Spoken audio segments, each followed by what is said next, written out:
ATX Music Chat, showcasing the most innovative musicians of Austin, Texas. Brought to you by Andy Jeffs. Stay tuned to stay in tune. Welcome to ATX Music Chat, the show where we dive into the most innovative musicians of Austin, Texas and find out what makes them stand out. Today I have on Dani from the heavy rock band Megafauna, and this is great because a few weeks ago I went to see Megafauna for the second time. And they were on the bill with Transit Method and Opposite Day. So we just wrapped up with Opposite Day and Transit Method, and we had an awesome podcast with them. So I'm really super stoked to be getting on Dani here from Megafauna, so we can kind of wrap up the whole series kind of thing. How you doing, Dani? I'm great. How are you? Yeah, doing fantastic. It's a really beautiful day in Austin, Texas. It's been a bit, spotty recently, but I kind of like the rain. I don't know about you. It's kind of cool, and the thunder. Totally. Yeah. Everything's so green right now. Yeah, it's great. I mean, spring is a really special time of year. I don't know if you can relate to this at all, but I feel like humans are very, whether they're aware of it or not, in tune with the weather, you know? Like in the winter, I feel like I'm going through like a death of some sort, like personally, like I have to, let go of old things. Yeah. And then when it comes to spring, it's really great because that's when like the new person starts to rise and all these things start happening. Yeah, do you relate to that at all? I don't know. I do. I definitely do. I feel like a shedding happened, and now it's time for a new project, a new beginning. Yeah. For us, it's like we're putting out our album tomorrow, so that's like that chapter of that album is like, well, it's beginning and ending. Like in terms of writing, it's time to work on new material for me. Yeah, absolutely. So how long were you working on that new album for? What was the process for that? We started it, I would say, in like 2019. Oh wow, yeah. It's quite a while, yeah. Mm-hmm. Yeah, that's great. Yeah, we were recording some I was playing with like Zach in 2019 on Bipostal and some other things, and then the pandemic hit, and I was isolating with Winston and Will during the pandemic. Oh, like you just had like a house together? Yeah, they were staying at my house, so it was that's a the fun dream, time. the band house. It was really cool. Zach cool. wasn't there; that would have been awesome too. But yeah. Oh well, at least you got to live that little dream. Hey, that's cool. That's great. It was really rad. Yeah. So you guys have been around for quite some time, right? Like, what is it, 14 years or something like that? Yeah. Yeah, really, almost 15. Wow, that's amazing. Kind of crazy.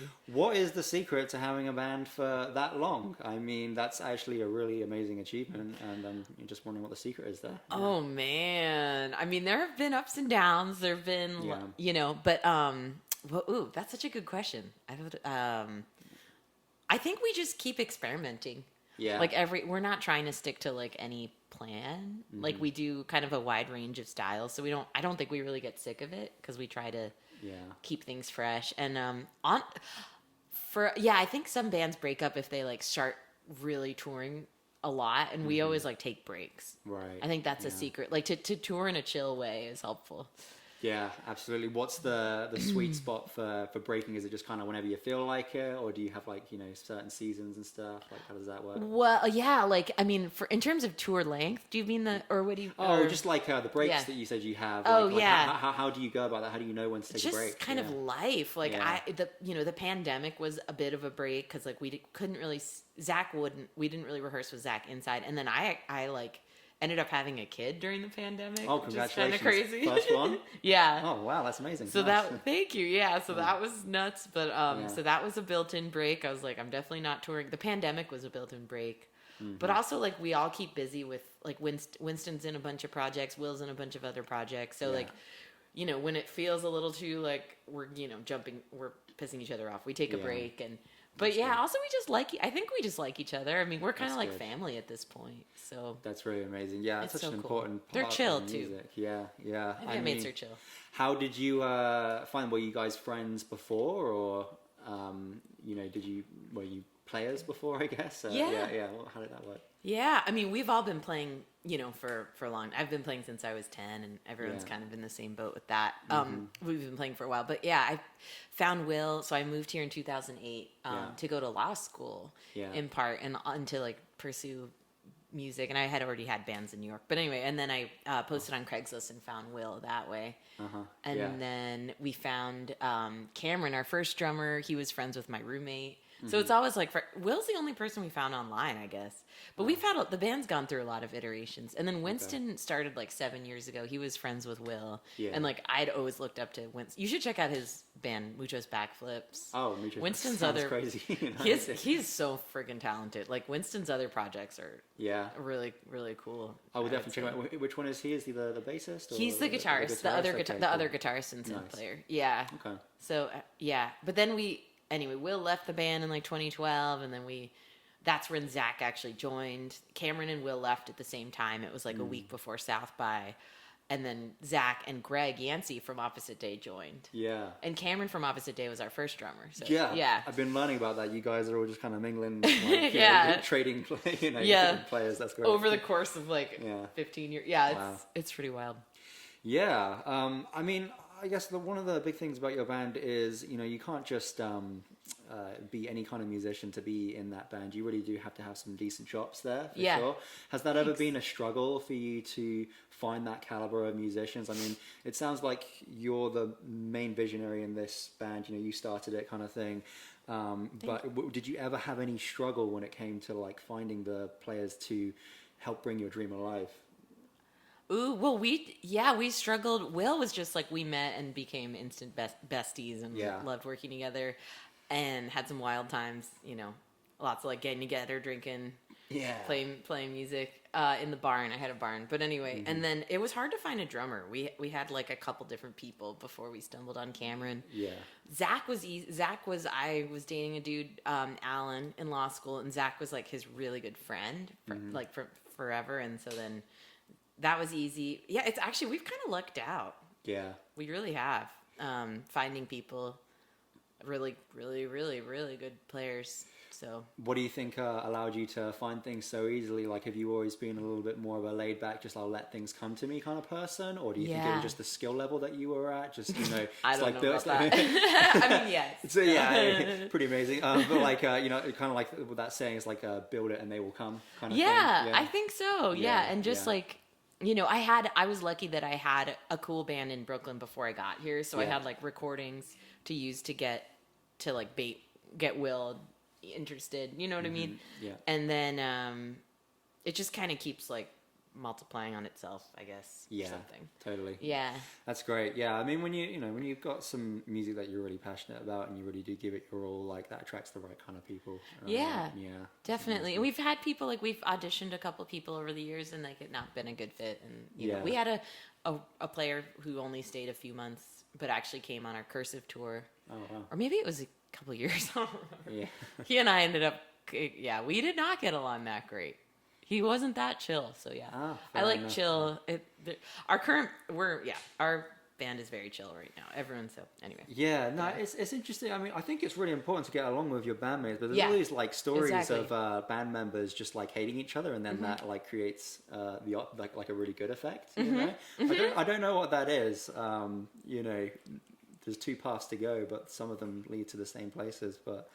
Yeah, I'm not sure. The Police, didn't the two of them hate each other? I'm not sure which one. I don't know which bands, but I know some really famous bands. It's had a lot of tension in there. I think more than anything, it's just are these dedicated players, you know?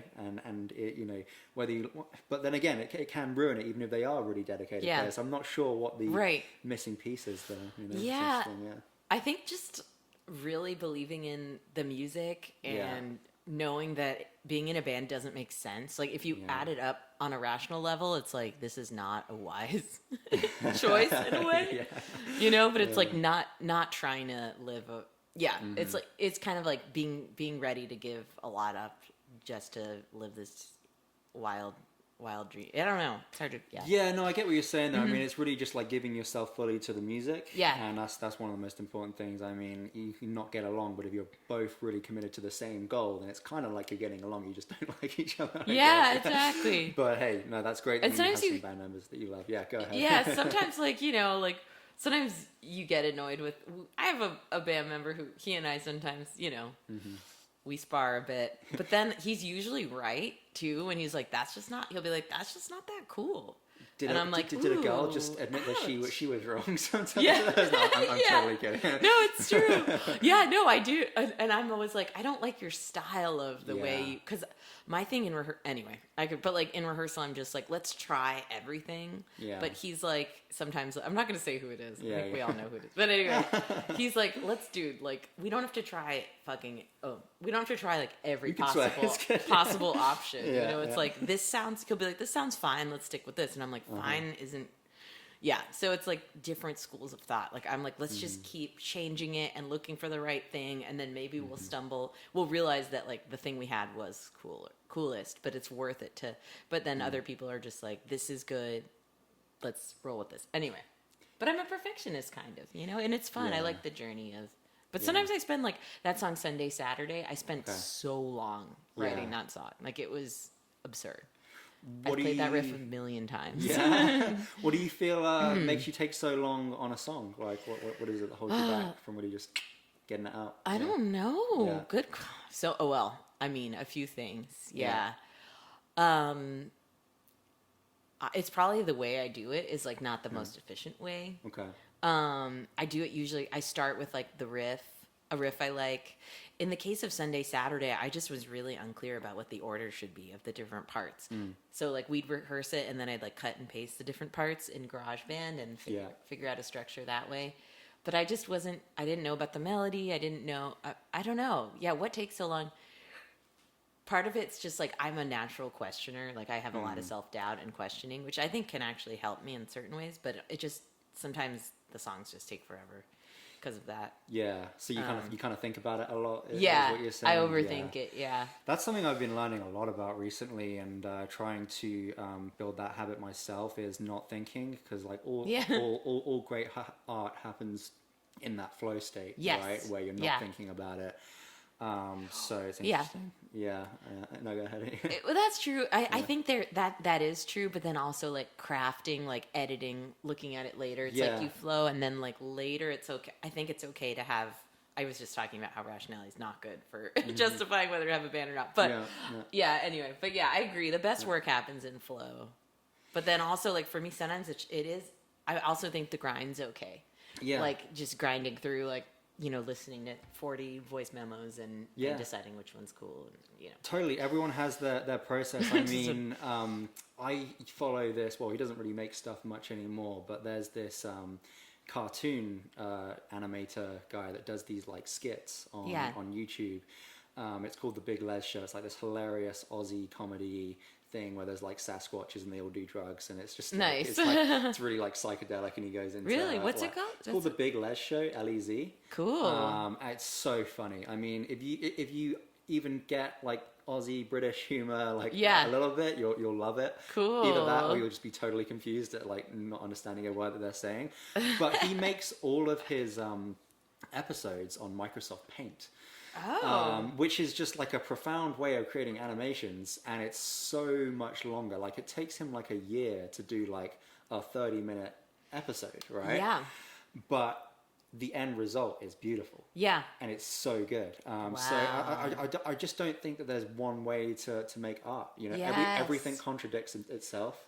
And everyone has their own process, and you just got to find the one that works for you at the end of the day. So, absolutely. That reminds me of like filmmakers, even nowadays, using like deciding to use film, because it's like, I know, you know, we can't do 40 takes of this. Like if we use film, we've got to get it in like 2 or 3 takes, and that's somehow freeing. It's like, you know, and it takes so much longer. You got to send the film off, and then I don't know, but it's somehow liberating to have fewer options or something. Anyway. Yeah. You just got to. And anything you can do to get it out, just like do it. Just do it. I have so many songs just about like do your fucking thing. Yeah. By the way, kind of related to that, I really like this book that Zach gave me. Our drummer, his mom gave it to him. It's called The Creative Act by Rick Rubin. Just finished reading it. Oh my gosh. Yeah. You've been reading it? I have been. Nice. You finished, or are you like? I have not finished. Yeah. But it's a long book, but it makes you feel really good because each chapter is 3 pages long, so you get like that dopamine. Totally. It's great. It's a quick read. Too like it's good. It's so good. Anyway, he's anything that stood out to you so far? I remember when I was reading the book, I can't remember anything about it. Nah, you can't remember it. No. No pressure. But, Well, the idea that like the idea's already okay. The idea that like this art is going to be born whether through you or someone else is kind of freeing. say that again. So Like I feel like he talks about the idea that this piece of art will come already exists in like the ether, kind of like in the collective consciousness or in the universal oneness or somewhere, and that you can like pick it up and like draw it into yourself and then out. I don't know. Yeah, like you're not the one that really create. I believe Yeah. this for a long time now. It's just you're not the one that's creating it. You're just a channel for Yes, it. I believe that as well. Yeah, and it's crazy. I mean, Yeah. and you can really just like learn to listen to that. I mean, I'm not really a Star Wars fan, but when the guy, I mean, it's great if you're no offense to Star Wars people out there, Yeah. but like the guy that wrote it, I don't know his name, but they were interviewing him and they asked him, how did you come up with the idea for Star Wars? And he was like, I remembered it. Wow. Yeah, and I resonate with that because it's like, it already exists. Yes. Whatever you want, you just got to let it happen. And, Yes, totally. so I'm trying to think of other stuff that. yeah. Oh, just like different things with like experimenting with your song, with creation in different ways. Like, let's pretend I'm writing this song for someone else, like for another artist, and change it in that way, or let's like do the song backwards, like weird things. I don't know. Yeah, that book's freaking amazing. Everyone should read that, I think. Definitely, it's a great read. I remember the beginning was a little bit hard for me to get into. I felt like I wasn't really picking it up, and then when it got to the middle, I was like, oh, there's some really great shit in there for sure. I started taking notes on it, and I should, because that way I can remember it better. I feel like becoming a mom has kind of wrecked my brain even more than just. It's just hard to remember stuff. I don't know. They say it changes your brain. Well, maybe that's a good thing. Hey, less stuff to think about, more. Yeah, I think it's in part so you can be. It's like you become. Anyway, this is a tangent, but like even more relational. Like I'm already really relational. Like I think about my friends a lot and like how they are, and trying to I feel people's energies and emotions, and anyway, but like you're kind of more clued into that and less into like information or something. I don't know. Yeah, it's a big one for sure. It's weird. I think I was hearing a story from someone. This wasn't in the book, but someone else told me this. Muse, the band, were having trouble with writing their next album at the time, and they just nothing was coming out. It was all like shit apparently, and they just weren't really feeling it. So Rick Rubin took them to Costa Rica in the forest in the jungle, and told them to play to the trees. Wow. Which is great, right? I fucking love that. And I mean, that would totally put you in a completely different mindset. How could you not produce pure art? Oh my gosh, I want to go to the forest for our next album. We're actually thinking of making our next album about trees. Yeah? And calling it like Megafauna, which would be kind of silly. Love it. But yeah, I'm enamored with trees. That's so cool. Is that in the book that he talks about? It's not in the book, but someone told me about it. You'd think he would put that in. That's so good. I like Muse. I mean, I know that some people don't, but I dig Muse. I've never really taken too much of a dive into them, but they've definitely got some great songs. I've seen them live as well, actually, which is funny. When I was like 13. How are they live? They were great. They put on an amazing light show. I mean, they had like these just big, like Y-shaped, like tree-shaped. Oh, there you go. Damn, it's all coming together now. But yeah, they were like these tree-shaped lights. Yeah. Massive in between all of them, and it looked really dope. Really? And I remember having a great time. I mean, I was 13, so I don't really remember all of it, but yeah, it was good. That's for so sure. Cool. But yeah, trees, man, they've got some magic in them. I hug trees. I'm just going to admit right now, they're great. I do too, man. I have my favorite tree on like Shoal Creek Trail. I climb into it and like meditate. Sometimes I'll listen to chimes and like stuff like that. Yeah, but I'll hug trees. I'll try to like, connect with trees. There's energy there. I mean, yes. I don't think you even really need to believe in all of that stuff for it to be real. It's just like if you're paying attention, it's like there's energy everywhere. Yeah, definitely.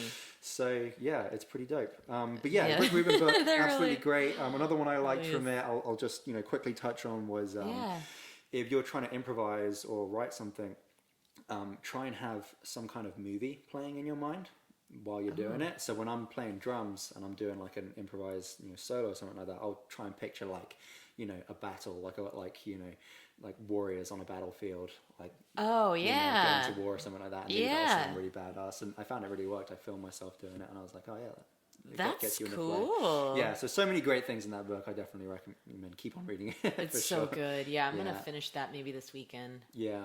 and work on more new music. Hell yeah. I'll wrap some things up. I'll tell you that I did too. I'll be like, okay, I wrapped it up. She did it, guys. You can I believe need, her. I need accountability. You know, otherwise things just kind of can drag on. But It sounds like your band really fulfills that need for you there, just having that bit of accountability, keep you in check, and like yes. you know, all of that. Like That's let's. awesome. Yeah. Where is it? You know, like Yeah. let's finish it. This album, anyway, the end took kind of forever, like getting the art and layout done, choosing the order. Yeah. I know you didn't ask me to No, talk about this, but please do. Yeah. Oh, fire ahead. yeah, just even choosing I don't know if you've heard our new album or not, but I haven't. No, I didn't. I thought it was coming out because I saw your right, like, you don't- videos. But okay, I'll check it out. I for need to sure. give you Yeah. anyway, just figuring out sometimes order, like sequence of the songs Yeah. is so important, and Definitely. Yeah, that's great. I was going to say, so a lot of your music is, I mean, you could say a little bit more technical, a little bit more complicated. There's lots of like odd time signatures in there, which is great. I love nerding out at shows when there's stuff like that. And I'm like trying to figure out, all right, this is in 9, that's in 21, like all that sort of stuff. yeah. That's great.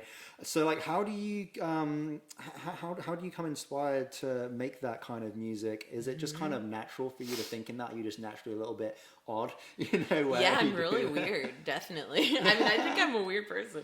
So that's part of it. Like, I'll be at a show and they'll, be playing in like 4 or, 3, 4, whatever. And then they start getting weird and that's when I start to dance. Like, that's how I feel it. Yeah. I was really lucky when I was living in Brooklyn. My boyfriend at the time, Ryan Snow, was We're name dropping. we're name dropping, is a badass trombone player. Oh, and wow. like he was really into like the free jazz and like experimental scene. So we would host like shows in our basement. Yeah. And collaborate and so I heard like a lot, like this band Tift, like this band People with Mary Halverson, like some other out there bands in Brooklyn at the time in like 2006 or whatever. Yeah. And so I got accustomed to it from that, and like bands like Deerhoof and, Radiohead does a lot of, well, I'm just laundry listing bands now, but, all good. but yeah, so I just feel it. I think there's something like a well executed weird time signature is funkier to me than, a straight ahead. Yeah. I think Zach does a great job of that. Cameron, of course. Yeah. Yeah, absolutely. I mean, does Transit Method do weird time 6 that much? yeah, they do a little bit. Yeah, it's Mike not is a as great like drummer, out there too. as you guys, but there's definitely some like 6s and 7s in there. Yeah. I remember they had a really great 7 groove there, which Yes. was awesome. Yeah, so I mean, I love it, and yeah, I don't know. I think I definitely relate to what you say. Like sometimes it can just like groove more. Like it just it makes you get lost in the sauce a little bit more. Yeah. It's a little more unexpected. So. Totally. Yeah, and it's like maybe a longer phrase, a longer feel to the groove. I don't know. Yeah. Do you find that you write songs in 4/4 first and then buck with them, or does it just come out No. in all? It comes out in a weird time. That's great. Yeah, that's awesome. Yeah. I used to kind of like be like, oh shit. Now I'm kind of happy if it's in 4/4. I'm like, oh good. Like, if I happen to write something in a normal, but yeah. I naturally write in weirder time 6. I'm not sure where I'm at because honestly, what about you? Like with my new band that will be launching at the end of the month of May, it's really the first band where I've had the opportunity to really like fully write and have a say. It's like my first band, really. I've been in many other bands before but they were other people's projects. Yeah. So I'm not really sure where I stand at this point, how that stuff comes out. But I do notice that the odd stuff comes out, just off the cusp sometimes. Yeah. Like it's very simple, but just randomly switch to 6/8 in a song for like 4 bars, and I didn't even realize till like the 10th time of playing it. I was like, oh, we switched time signature. There. I'm not sure. I mean, it works. It's great, but like that's just weird. So yeah, I guess the more odd stuff you listen to as well, the more that's going to come out as well. Yeah, definitely. Yeah. Is there any bands that inspire you that do that sort of stuff? You said like Radiohead and stuff. I'm definitely a big fan of that. Oh my god, yes. But now, hold on. Now it's like hidden and Soundgarden actually did that a fair amount, even though they were Yeah. You know. They kill the odd time signature I'm stuff. thinking of my sure. record collection now, and I mean a lot of bands, but who? Mm-hmm. Who is it? Yeah. Tool. Unknown. Any Tool? Oh, stuff? I like Tool. Yeah. Like I don't know their catalog that well. I do love Tool. Oh my gosh. Yeah. The other day we paired Anima. Is that with that movie Legend? Oh, with right, Tim Curry yeah. playing the devil. Do you know what I'm talking No, about? I know Anima, the album, but Anima, is that how you pronounce it? I think I'm not sure. Yeah, I could be wrong. It's like but yeah, and that was really cool. Like parent, but anyway, of course now I'm drawing a freaking blank. Deerhoof does weird time signatures, right? Are they an Austin band?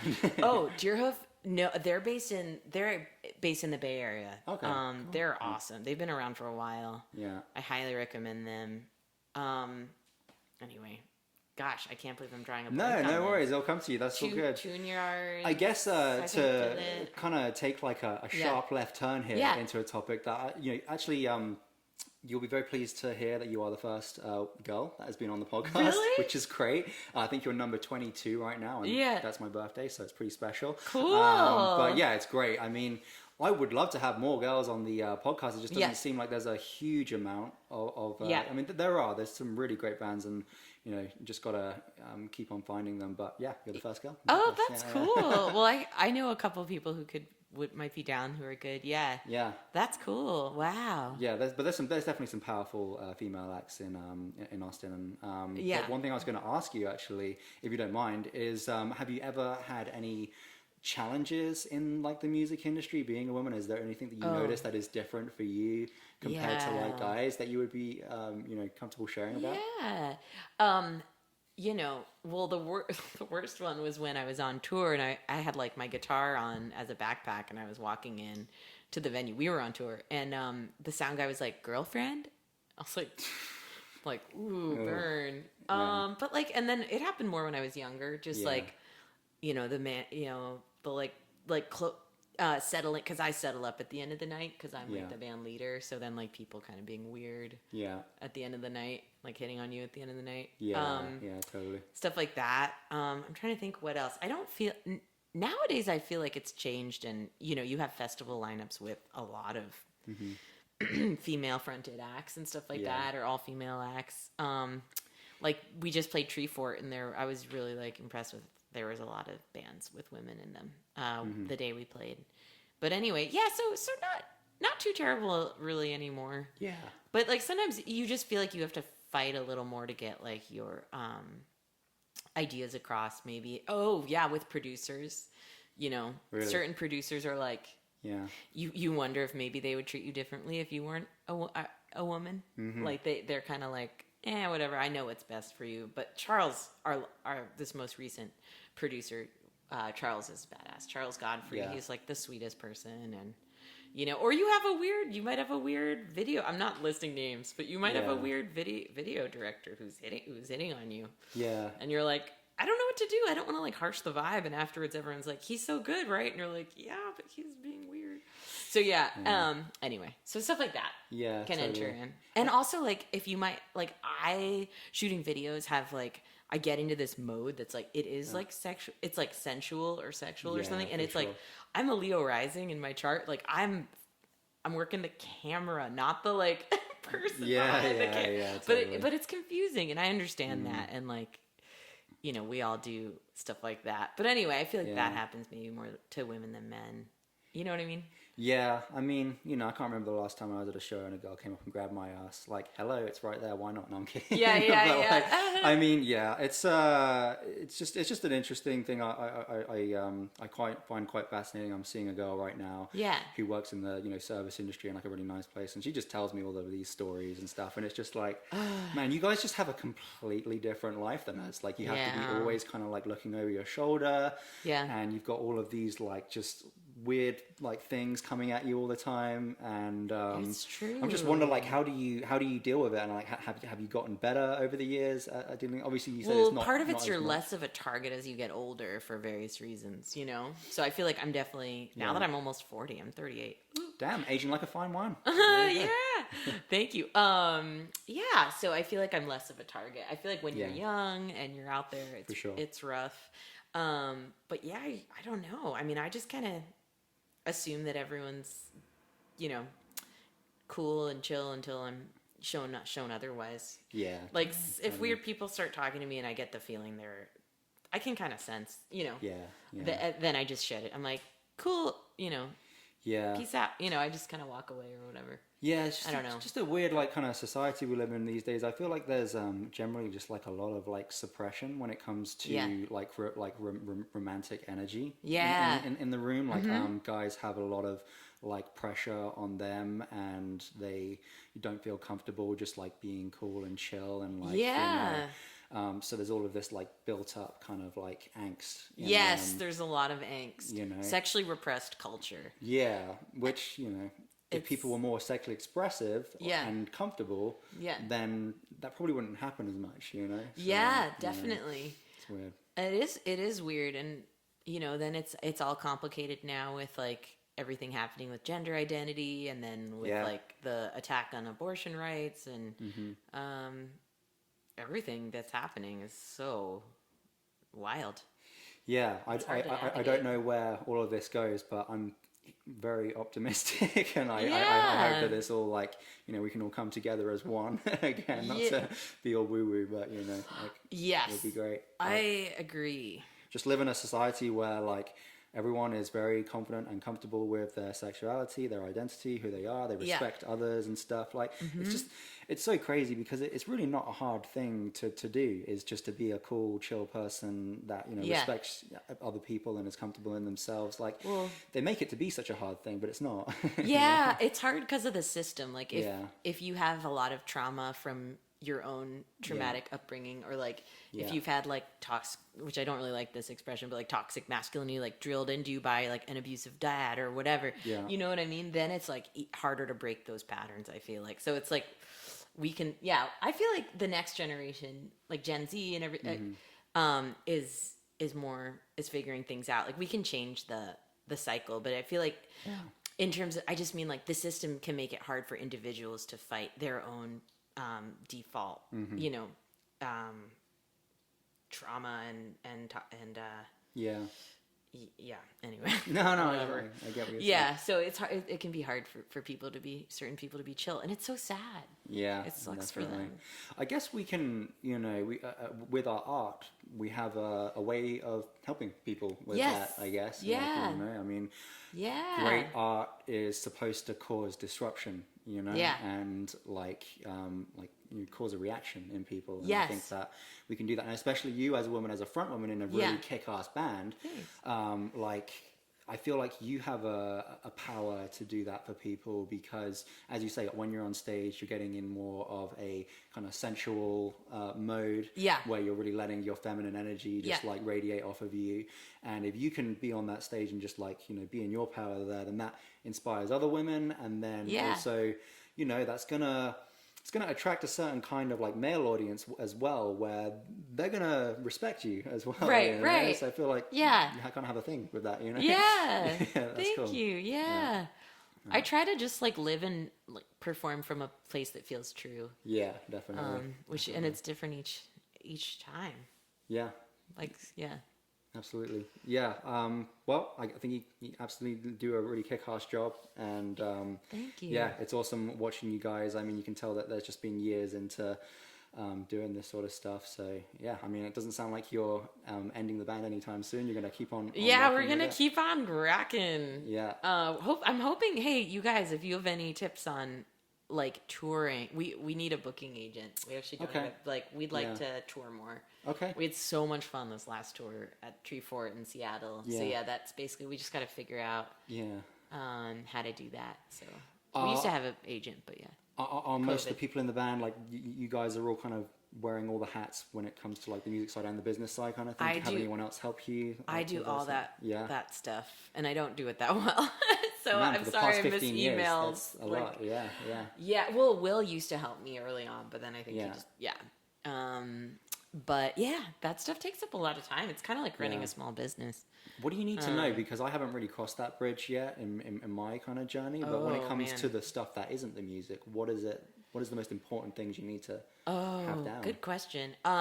Keeping up with things, like keeping up with the inbox, you know, emailing people, keeping up with just like persistence, maybe devoting like an hour a day to it, or even just a half hour. I think that's the skill. But, you know,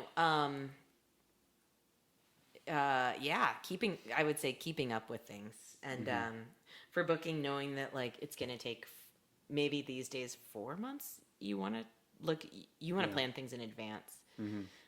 Which is funny. Kind of runs counter to like the spirit of being a musician. You want to live like a kind of spontaneous wild life, but then for booking, it's like you have to book in advance. And then I think remembering that like no matter, you know, whoever writes you, be kind and don't not respond even though you're really busy, because like later on that person might or just, you know, like I'm not great at responding to people, and like I feel bad because, you know, anyway. No, it's all good. Certain you can lose opportunities if people think you're flaky. Yeah. So I think just staying on top of it. For sure. Well, it sounds like you're moving in a direction where you're kind of delegating to other people, and that's like really exciting. It's kind of, is it hard at all for you to kind of let go of that control, or is it like no, just take the job off my hands? I'm not really. I guess I'm not. Oh, you mean delegating booking or? Yeah, just like all of the other things like the booking, I haven't replying to emails. That stuff. I'm not delegating it. Okay. I would love to. Yeah.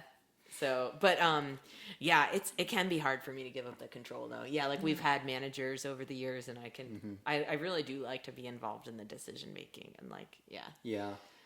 What do the managers kind of do? What is their main role? It's separate from the booking agent, right? Like, Okay. A manager might try to get you signed to a label. Okay. They might organize like video shoots, kind of like produce video shoots and photo shoots. Okay. Yeah. You know, what else? Figure out the distribution, figure out networking with other bands and networking with booking agents. I don't know, stuff like that. Right. Yeah. Okay. Yeah. Sense. Replying to emails. Yeah. You know, replying to fans, stuff like that. Working the mailing list. So you saying are you looking for a manager right now as well? Or? Well, we kind of have a manager. This guy Anthony Erickson, he helps us with stuff around releases. Okay. But we don't have like I would love to have a manager. Yeah. Yes, I'm looking for a manager and a booking agent. We are. Nice. Yeah, I don't know how you go about that, but do you guys have that stuff? What, managers? Oh no, we haven't even had our first show yet. So where's your first show? Well, actually, we're gonna throw a party at the end of May and do like a little show there. Welcome to come, by the way. The whole of Megafauna. Where is it? It's gonna be at a house in East Austin. Oh, cool. My friend has just bought a house. That way. Fun. And I mean, it's just going to be a big opening show. So, that sounds so cool. Yeah. I'm really looking forward to it. It's been great. I mean, just me and a guitarist that I met at a cigar lounge of all places. Yeah. Ended up just writing some songs, and we had like 6 down, and we were like, oh, let's start bringing other people in, and everything fell together pretty easily. That's so cool. What kind of music is it? Just like rock music, you know, that's to put it the most broadest. I can't really say that we sound like anyone that I know, to be honest. I can't say it's like that or like that. Maybe some like Led Zeppelin tones. Nice. I was just listening to Houses of the Holy today. Oh, that's one of my favorites, that song, actually. Yeah, that's a so really good. That, and what's the other one I like on that one? The Wonton song. That's fucking a really great song. The Wonton song? Yeah, it's on Physical Graffiti. Oh, yeah, I love that album. Oh, yeah. God, they're so good. Yeah, no, it's the timeless band. Timeless. Yeah, I actually had the realization like Houses of the Holy is an underrated album, even though it's like totally right. It's people like don't talk about it that much. Yeah. I think it is. Yeah, I'm gonna say. I think it is. I'm pretty certain that's my favorite album. Yeah, of theirs. me as well. So good. Yeah, and then the one after that would be what's the one with all of like the girls, like the like not the girls. What are they? Like? On the mountain? Yeah. But that's Houses of the Holy, right? Is that is that what it's called? Houses of the Holy? Oh, okay. Yeah, I think it's I'm that thinking one. of Physical Graffiti. Oh, is that your favorite album? Physical Graffiti? But it is a close call between that one, and I'm guessing that one's called Houses of the Holy. Yeah, exactly. Cool. Yeah, definitely a close call between. Oh god, the album art for Physical Graffiti is so cool. I got that album at Breakaway Records with all the like different windows in the apartment building or whatever. Yeah, I think that's got to be like shot in like London or something like that. Those houses. Yeah. I'm not sure, but yeah. pretty dope. So Cool. what do we have to look forward to with Megafauna coming up? What are you guys working on? What's Actually, next? oh my gosh. So we've got our album comes out tomorrow and we're playing Mocha Festival and you should come. Yeah. But it's tomorrow night. Oh, tomorrow. Where is it at? It's an hour outside of town, Lexington, Okay. Texas. It's gonna be fun. People are like camping. Wow. It's a wild. I've heard it's like a really good time. I just got back from like a 7-day camping festival in Costa Rica. I wanted to kill myself. It was terrible. What? So I Oh don't- no! Was the music bad or just? Yeah, the music was it was all EDM. I mean, I like You have to be electronic on the right music. drugs for that. I was, and it didn't go well. I really? took like 7 different drugs at the same time. And Oh, no. haven't really done anything like that since I was like 17. I used to go to like illegal squat raves in London and Oh, cool. you know, festivals and stuff. I Yeah. was quite the party animal, but Nice. yeah, it was not fun this time. I mean, it was fun at certain points and all of that, but on like the last day, I was just like, I can't wait to go home. Yeah, that So sucks. bad, Was there yeah. like not good? Was it like hot and? Oh yeah, not it was enough like water and, 75% humidity, like 100 degrees Ugh. all the time. Was it on the beach? It was on the beach, yeah. So it was beautiful. That sounds I mean, cool. there was monkeys in the trees and lizards coming out of the bushes and stuff like Yeah. that. So it was really great. It was just like this kind of like I'm a very spiritual person. Yeah, me too. But I sometimes feel like sometimes people get attached to the identity of being a spiritual person. Right, too much. spiritual materialism. Yeah, kind of.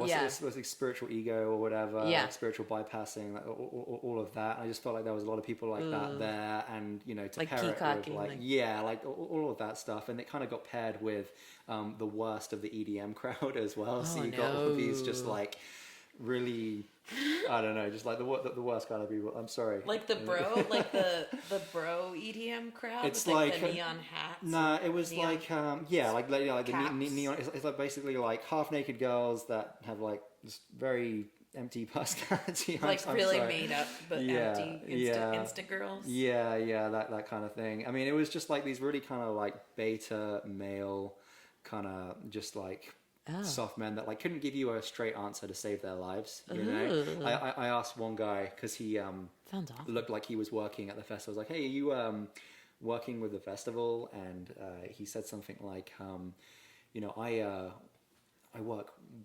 I am here to serve the festival, or like some like kind of weird thing. I was just like I kept on like trying to ask him, you know, in different ways, and eventually I was just like, are you working for the festival? Like, what's the deal here? Yeah. I don't know. Like, I don't have a short patience with like that kind of crowd that just get too warped into that identity. Oh, I I know. think it's hilarious, but and often It's so annoying felt after a little while. bit, yeah. We have it here, you think? Yeah, a little bit, but Not too terribly. much, In yeah. certain corners, like I got into some of these like men's groups, you know, like last year or the year before that. Which something one? Like that. the Church of the Sacred No, Will? no, not that one. I don't want to like you Oh, know, yeah, bad yeah. mouth them on the podcast. But Right. It was just totally. like basically all of these like spiritual men's coaches, like you know, Right. leading this group, and it was great. It was there was some good foundations there. Yeah. But after a while, I was just like, everyone is here to suck your guys' dicks and like worship the ground that you work on, and like they just Yeah. want like someone to like cradle them a Yeah. little bit, you know, and like all of this like kind of validation and all of that. Oh, yeah. And I was just like, nah, fuck it. I don't know. I think it's good to have mentors, but you got to be really careful which mentors Yes, you choose. You know? definitely. Do they want the best for you, or are they just doing this for their own ego? You know, It can get kind of culty quick. yeah, Things get, it was a cult for sure. Yeah. Yeah, but it was fun. You know, I learned some really great lessons during that. So yeah, Yeah, it's always a win.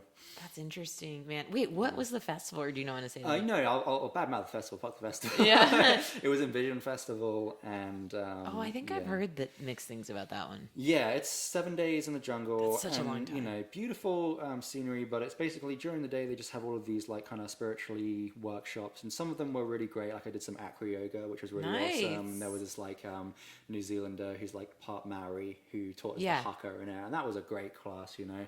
But then some of them were a little bit just like, I'm listening to this guy for like an hour, and he is just talking absolute shit. Yeah. And it's crazy because there's 100 people here watching it. Yeah, totally. And, yeah, so I mean, there was one guy no. that did a meditation, Yeah. and he did nothing. He just was talking for an hour, and then he was asking the crowd like, what did you pick up from this? What did you learn? And all of this. Weird. And people, when they go to these sort of things, they really want to get it. So everyone that was like asking questions and like giving their feedback really wanted to make it seem like they got it, but you could just tell by their answers that they didn't get it either. Yeah, they're like, I have no idea what you're talking about. Yeah. Yeah, I guess we're going off the topic of music, but I do find this sort of stuff interesting. It's related, yeah. Yeah, no, that's for sure. Are you like a burner? Have you been to Burning Man? Haven't been to Burning Man. I'm definitely scared to go to Burning Man after that, but I've heard great things about Burning Man. Burning Man's not that woo, really. Yeah. Like there's like a part of it that I know you like the spiritual stuff. Yeah, there's a part of it, and then there's the part of it that's like, the radical self-reliance, the like kind of like punk in a way. Oh, nice. Yeah, there's different like mixes of people there. Yeah. That's cool. I thought it would be more like hippie, but it's not that hippie really. Okay. Yeah. Do they have bands there, or is it mostly not really EDM sort of stuff? Actually, I saw Thievery Corporation there, which was awesome. But there are a few bands. But it's mostly EDM. Yeah. They had some gear like I jammed when I went. I went with Will once, and I went with Zach once. Okay. Awesome. Yeah. So I think Zach, Will and I jammed. They had like gear set up. Oh, dope. Yeah. So that was cool. They had a drum set there and everything? They had, Will's he played bass and I played guitar. Okay. Just like a quick little jam. But anyway, but yeah. It's mostly electronic music. And there's a lot of it everywhere you go, it seems like. So anyway. But it's fun. Definitely a good time. I've definitely been to some EDM festivals that were great, and I had a great time. I just think 7 days in the jungle with 75% humidity was just a little bit too much for me, And I definitely overdid it with the partying. I don't know. I'm like you would do all of it or none of it, to be honest. Right. It's like let's go to town. I like a 3-day festival. I'll jump in for 3 days and then I'm like I'm out. For sure. Yeah. That's great. Have you guys played any festivals? I guess the Motofest thing is. We have played festivals. We played Treeford in Boise. We played like Norman Music Fest. Mm-hmm. We've played Joshua Tree Music Fest. Yeah, it's like a hippie festival. It's cool, like small transcendental festival. Nice. And then we've played. Did I say Norman Music? We've played some other festivals, but of course now I can't remember. Mm-hmm. We have a few. We'd love to play more. They're always really, really good time. Yeah, that's kind of like a big vision of mine. I don't know why, but like I really like the setting of a festival. Like I feel like that's kind of where I see myself is just like planted on the stage, and then they're just like just a big swarm of people there. Yeah, like it'd be great to do it with like mountains in the background. Yeah, like that. I feel like the scenery is great. There's been some bands that have done some amazing shows and amazing sceneries, like what is it, Pink Floyd doing like the Coliseum. Oh yeah, that video is amazing. I feel like that's like a really crucial part if I want to do like a big gig one day, is just have a really big amazing backdrop of some sort. Totally, that'll happen. I feel like that'll happen. Yeah, I keep on picturing it in my head. Yeah, manifesting it over the years. But yeah, that's like my dream, is just to have mountains in the background. I don't know what it is, but I've always been somewhat like you're connected to the trees. I'm kind of connected to the mountains. Yeah, probably because I'm from Vancouver, BC. I've always had a connection. Are? Yeah, I'm half Canadian, half British. When did you move to England? 18 months old. Something like okay. That. Then I moved back to Vancouver when I was 20, stayed there for 3 years. Oh, wow. And then also moved to New York for 2 years. Really? Yeah, wow. I was in Hell's Kitchen there. Whereabouts were you when you Oh, wow. New York? Yeah. I was in Manhattan for a year, 2nd Avenue and 14th Street, and then I was in... Nice. Yeah, I was in East Williamsburg for a year, like Bushwick. Yeah, the Grand Stop on the L train. Yeah. Well, I didn't get much time to Hell's Kitchen. Yeah, I didn't get much time to explore in like Williamsburg and Brooklyn. I mean, how can you see everything in New York, even in the space of 2 years? I didn't even scratch the surface. So, but what brought you here? The music scene. Yeah, that was it. I mean, that's really the reason why I've moved everywhere. To be honest, I moved to Vancouver because I wanted to be in a different place. North America that would have a different music scene. New York was it was a business thing. I was moving there because I had a business opportunity. Yeah. But mainly it was like this could be a stepping stone to get closer to some kind of music dream. Yeah. And then Austin was literally just that. I mean, live music capital of the world. Why not? Yeah. And it's all kind of worked out quite perfectly, very chaotically. Yeah, that's so cool. Yeah, no, it's weird. I mean, they've all got completely different music scenes as well. Like Vancouver has definitely some really niche little spots, but the quantity isn't there at all. You know, so it's really hard to just like have that consistency of going out to shows, right? Which is really important, obviously, if you're like trying to get into some kind of crowd. We've New York. Vancouver a couple times. You've played Vancouver? Yeah. Dope. Where did you play? I think we've only played one time. Okay. Shit. Trying to think of some venues there. There's like the Cobalt. There's the that's Roxy. where we played. That's where you played the Cobalt. Oh, nailed it on the first try. I think that's where we played. Yeah. Yeah, that's a good one. It's got quite a high stage, right? Like, yes. Yeah. It's like really good beers on tap. Yeah, Vancouver has some good breweries. The West Coast, man. Yeah, they kill it. Yeah, Vancouver's beautiful. Yeah, did you go like in the summertime or? Yeah, we went to Stanley Park. Oh wow, yeah, that's great. Right? Oh man, I completely forgot that even existed now. That's such a famous park there. A lot of movies been filmed in there as well. Yeah, Vancouver's amazing. I mean, if Vancouver and Austin had a baby, it would be the prime place. That would be an amazing. It would be amazing. So yeah, Vancouver is great, but just doesn't have the quantity there, and not as much of a collaborative social scene as Austin kind of thing. New York, I found there's just this overwhelming swarm of talent everywhere, but it's just very competitive and not very collaborative. No, it's not at all. I mean, fuck, it was just it's stressful. Really hard. It just I don't know, man. Why can't more places be like Austin? Yeah. It's just like we're going back to talking about being just like a genuine chill like person that's just like nice like I just don't know why that isn't more of a thing in other places. Yeah. It's crazy. Yeah, seriously. Sure. How did you find it being a musician in New York? Oh, it was rough. It was a little bit rough. I was in a bunch of bands. I was like trying to I was playing in a lot of bands. It was the music scene felt challenging. Like other bands, if you didn't know them, they just leave for there wasn't much camaraderie between bands. Yeah. Among bands, and then like riding the subway with all your gear. Yeah, it's horrible. Oh, dude, I did that like a handful of times. It was agony, man. Just carrying like the cymbals there, the snare. Yeah. There, I bet as a drummer. Yeah. No, I almost died one time. I was in so much pain. Oh my god, I bet. Yeah.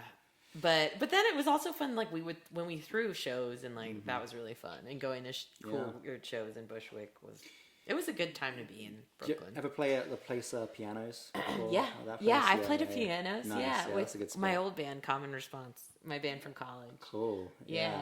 So you were in, it sounds like other people's bands back in New York, and then when you moved to Austin, you started your band. Was that? I actually I was in my own band in gotcha. New York as well. Local Melons was the name of it. I wrote the music for that, and some of those songs, Megafauna, that's great. played on our we released as part of our first album. Oh, dope. Larger Than Human. Great. Yeah, like Fun at the Apocalypse was a Local Melon song, and anyway, some others. That's great. Yeah. So I guess one last question here to wrap things up. Yeah. Like to other people out there that are really looking to find their dream music project and attract the right people and have something that is like a hub for their own creative inspiration and dream there. What would you say is the main things they should focus on? What advice could you give to those people out there? Oh, wow. Big question. Oh my gosh. Drop the mic. Yeah, I mean, in like a practical sense, it's good to have demos that you can send people of your music. Yeah. That's kind of boring, but like, yeah, I think that's important. Yeah. And then thinking about what matters to you. And then also, if you get along with them personality-wise, that is really important, I think. Yeah. Like I feel like, what bands do you like? Like that doesn't. I don't know. For us, like we do have some bands we all love, but we all have different tastes in music. I think it's okay to have different taste in music. That can create a cool amalgam. So I feel like getting along personality-wise is really important, and having a similar vision, like idea of what you want and how often you'd like to tour, stuff like that. Yeah. But I think it's okay if you have different musical tastes. But yeah, you can always manifest. Like work on your stuff. If you build it, they will come, as you said. Yeah. And just put it out there, But yeah, I mean, I don't know if Craigslist is still good. That's how I found Will. Yeah. Back in the day. But I think friends of friends, just like you have your demos maybe and talking like going to other people's shows, like going to shows where you like the music and talking to people and making friends that way and doing it kind of organically like that. I recommend that. Yeah, it's definitely an important part. But yeah, I've had many people on the podcast that said they met their bandmates off Craigslist. Oh, cool! Some really great bands. So I mean, nice. You just don't know where you're going to meet the right people. I've said this on podcasts so many times before, but you just don't know where you're going to meet them. You know? I met one of the best bands I was in back in Vancouver. I met the guy in a gas station. Wow. And it's just like That's you just cool. never know. It's just like do stuff and don't try to plan it or control it. 'Cause Yes. it's not going to happen the way you think. Exactly. Be Yeah, open yeah. to the flow. Like Winston's band, Muchos Backflips, that was one of my favorite bands when I first moved to Austin. Oh. And then like 10 years later or whatever, he started playing with us. So. Yeah.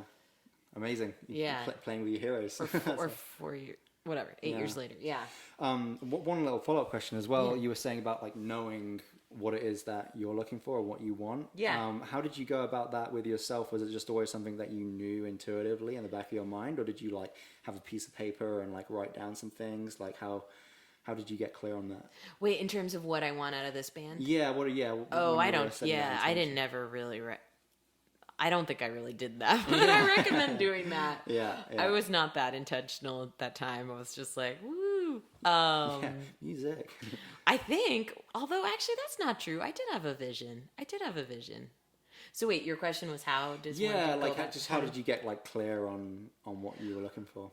Well, I think because I had those recordings that helped, like having recordings of songs that you love, you love how they turned out, and if people are down with that, then they're probably down with what you want to do. Totally, yeah. I don't know if that answered your question. No, yeah, for sure. So you just like kind of getting it out into a physical form, like like hire players if you have the means to and you need to get the demos to then find.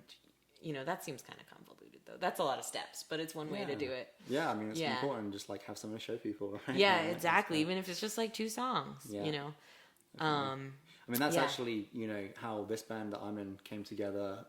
So fast was I started posting drum videos on the internet, and then when I posted a video of a song that we wrote, looking for players to join the band, people started reaching out.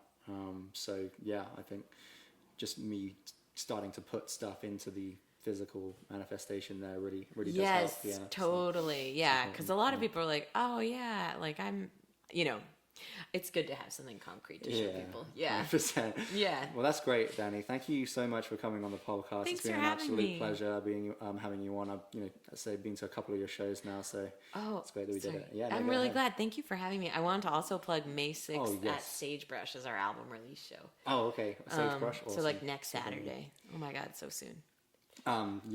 Definitely get the podcast out before that. Anything else you wanted to share about the band that we can get into? Awesome. I don't think so. Well, where do we follow you on the socials? It's just Megafauna. Oh yeah, Megafauna Music on Instagram and Facebook's My Megafauna. Nice. Yeah, Awesome. and then we're on Spotify too. Hell yeah. Check them out, guys. Absolutely incredible band. Killer shows, killer riffs, and catch you next time. Thanks, Dani. Thanks.